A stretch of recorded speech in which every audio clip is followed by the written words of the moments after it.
Breaking news చూస్తున్నాం. రోజు రోజుకి మంచు మోహన్ బాబు ఇంట్లో గొడవలు పెరుగుతున్న పరిస్థితి కనిపిస్తోంది. మంచు మోహన్ బాబు ఇంట్లో రోజు రోజుకి గొడవలు పెరుగుతున్నాయి. జల్పల్లిలోని తన ఇంటిని ఆక్రమించుకున్నారంటూ రంగారెడ్డి కలెక్టర్ కు మోహన్ బాబు ఫిర్యాదు చేశారు.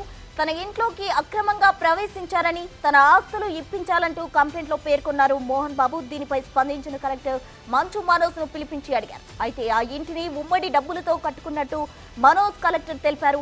దానికి సంబంధించిన డాక్యుమెంట్స్ ఉన్నాయా అని అడగ్గా త్వరలోనే అందిస్తామని మనోజ్ చెప్పినట్టు తెలుస్తోంది. ఈ కేసు పర్యవేక్షణ బాధ్యతను ఆర్డీఓకు అప్పగించినట్టు తెలుస్తోంది.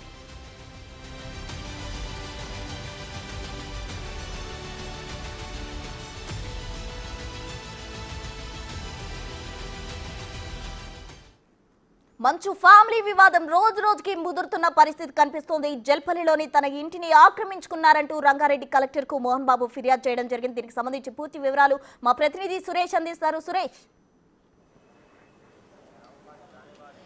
మంచు ఫ్యామిలీలో మంటలు ఇంకా మండుతూనే ఉన్నాయి. ఎందుకంటే ఈ సమస్యకు పులి స్టాప్ పట్టే విధంగా వాళ్ళ కుటుంబ సభ్యులు ఎలాంటి చర్యలు తీసుకోకపోవడం, మళ్ళీ ఫిర్యాదులే చేసుకోవడం. ఇటు రంగారెడ్డి జిల్లా కలెక్టర్కి మోహన్ బాబు ఫిర్యాదు చేశాడు. తాను సీనియర్ సిటిజన్ యాక్ట్ కింద తన ఆస్తులను చిన్న కొడుకు మనోజ్ ఆక్రమించి అక్రమంగా ఇంట్లో ఉంటున్నాడని చెప్పేసి కూడా ఆయన ఫిర్యాదు చేశారు. వెంటనే ఆయనను ఖాళీ చేయించి తన ఆస్తులను తనకు అప్పగించాలని చెప్పేసి కూడా ఆయన పిటిషన్లో పేర్కొన్నాడు. ఈ పిటిషన్ పైనే రంగారెడ్డి జిల్లా కలెక్టర్ మనోజ్కు నోటీసులు జారీ చేసి విచారణకు పిలిచారు. విచారణ సందర్భంగా ఇల్లు ఖాళీ చేయాలి, మీకు ఎలాంటి హక్కులు ఉన్నాయి ఇంటిపై అని చెప్పేసి కూడా కలెక్టర్ ప్రశ్నించినప్పుడు మా కుటుంబ సభ్యులు అందరి కష్టార్జితంతోనే ఆ ఇల్లును నిర్మించుకున్నాము, ఆ స్థలం కొనుగోలు చేశామని చెప్పేసి కూడా మనోజ్ చెప్పడం జరిగింది. తాను సినిమాల్లో నటిస్తూ సంపాదించాను, ఆ సంపాదించిన డబ్బులు ఆ ఇంటి నిర్మాణంలో పెట్టానని చెప్పేసి కూడా మనోజ్ ఒకవైపు చెప్తున్నాడు. కానీ మోహన్ బాబు తాను సొంతంగా కష్టపడి సంపాదించుకున్న డబ్బులతో అక్కడ ఇల్లు కొనుక్కొని నేను శేష జీవితం గడపాలనుకుంటున్నాను, కానీ నా చిన్న కొడుకు మనోజ్ తీవ్ర ఇబ్బందులకు గురి చేస్తున్నాడు, అక్రమంగా ఇల్లును కబ్జా చేశాడని చెప్పేసి కూడా ఆయన ఫిర్యాదులో పేర్కొన్నాడు. కాబట్టి దీనిపైన రెవెన్యూ అధికారులు విచారణ చేపట్టడం జరిగింది. స్వయంగా కలెక్టరే మనోజ్ని పిలిచి వివరాలు అడగడం జరిగింది. దీనికి సంబంధించి మీ దగ్గర ఎలాంటి ఆధారాలు ఉన్నాయి, ఈ ఇల్లు కొనుగోలుకు కావచ్చు, స్థలం కొనుగోలుకు సంబంధించిన ఆ డాక్యుమెంట్స్ ఏమైనా ఉన్నాయని చెప్పేసి కూడా మనోజ్ని ప్రశ్నించినట్టు తెలుస్తుంది.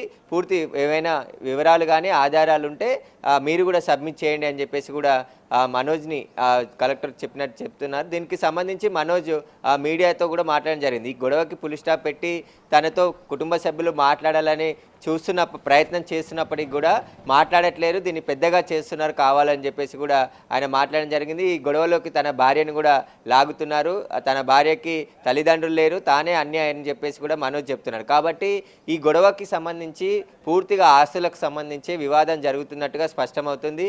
ఇటు యూనివర్సిటీకి సంబంధించిన ఏదైతే ల్యాండ్ కావచ్చు, స్కూల్ బిల్డింగ్స్, వాటన్నిటికీ సంబంధించి వివాదం గత కొద్ది రోజులుగా జరుగుతుంది. దాంట్లో అవకతవకలు జరుగుతున్నాయని చెప్పేసి కూడా మనోజ్ చెప్తున్నాడు. అవి ప్రశ్నించినందుకే నాపై కక్ష కట్టి మా నాన్నని తప్పుదోవ పట్టిస్తున్నారని చెప్పేసి ఒకవైపు మనోజ్ చెప్తున్నాడు. కానీ ఈ కుటుంబ తగాదాలు కుటుంబమే సాల్వ్ చేసుకోవాలని చెప్పేసి కూడా కోర్టులు కూడా చెప్పాయి. కానీ వాటికి పులి స్టాప్ పెట్టకుండా రోజు రోజుకి ఒక కొత్త వివాదానికి మంచి ఫ్యామిలీ తెరలేపుతున్నట్టుగా అవుతుంది. ఎందుకంటే మళ్ళీ మోహన్ బాబు ఫిర్యాదు చేశాడంటే, ఎందుకంటే గొడవ జరిగిన తర్వాత రాచకొండ పోలీసులు నోటీసులు జారీ చేసి ఖచ్చితంగా ఏదైతే అక్కడ శాంతి భద్రతలకు విఘాతం కలిగిస్తే కఠిన చర్యలు తీసుకుంటామని హెచ్చరించడంతో మోహన్ బాబు తిరుపతి యూనివర్సిటీకి వెళ్ళి అక్కడే ఉంటున్నాడు. మనోజ్ మాత్రమే ఆ జల్పల్లిలో నివాసంలో ఉంటున్నాడు. ఆ నివాసాన్ని ఖాళీ చేస్తే తాను ఇక్కడికి వచ్చి ఉంటానని చెప్పేసి కూడా మోహన్ బాబు కలెక్టర్కి ఫిర్యాదు చేయడం జరిగింది. కలెక్టర్ కూడా విచారణకు ఆదేశించారు.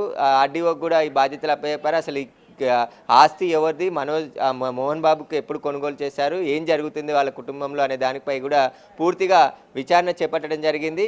మళ్ళీ మోహన్ బాబు స్టేట్మెంట్ కూడా రికార్డ్ చేసుకున్న తర్వాత కలెక్టర్ ఆదేశాలు జారీ చేసే అవకాశం కనబడుతుంది. ప్రస్తుతానికైతే జల్పల్లి నివాసంలో మనోజ్ తన కుటుంబంతో అతను ఒక్కడు మాత్రమే ఉంటున్నాడు. మోహన్ బాబు యూనివర్సిటీకి తిరుపతి యూనివర్సిటీకి వెళ్ళి అక్కడే ఉంటున్నాడు. కాబట్టి విష్ణు ఎలాగో జూబ్లీహిల్స్లో ఆయన సపరేట్గా ఉంటున్నాడు. కాబట్టి తన నివాసాన్ని తనకు హ్యాండ్ ఓవర్ చేయాలని చెప్పేసి కూడా మోహన్ బాబు కలెక్టర్ని ఫిర్యాదులో కోరడం జరిగింది. దానికి సంబంధించి ఇప్పుడు రెవెన్యూ అధికారులు విచారణ చేపట్టడం జరిగింది. మళ్ళీ మోహన్ బాబు విష్ణును కూడా విచారించిన తర్వాత కలెక్టర్ ఏ నిర్ణయం తీసుకుంటారనేది కూడా తెలుస్తుంది. ఖచ్చితంగా మళ్ళీ మరొకసారి మనోజ్ కలెక్టర్ విచారణకు హాజరయ్యే అవకాశాలు కూడా కనబడుతున్నాయి.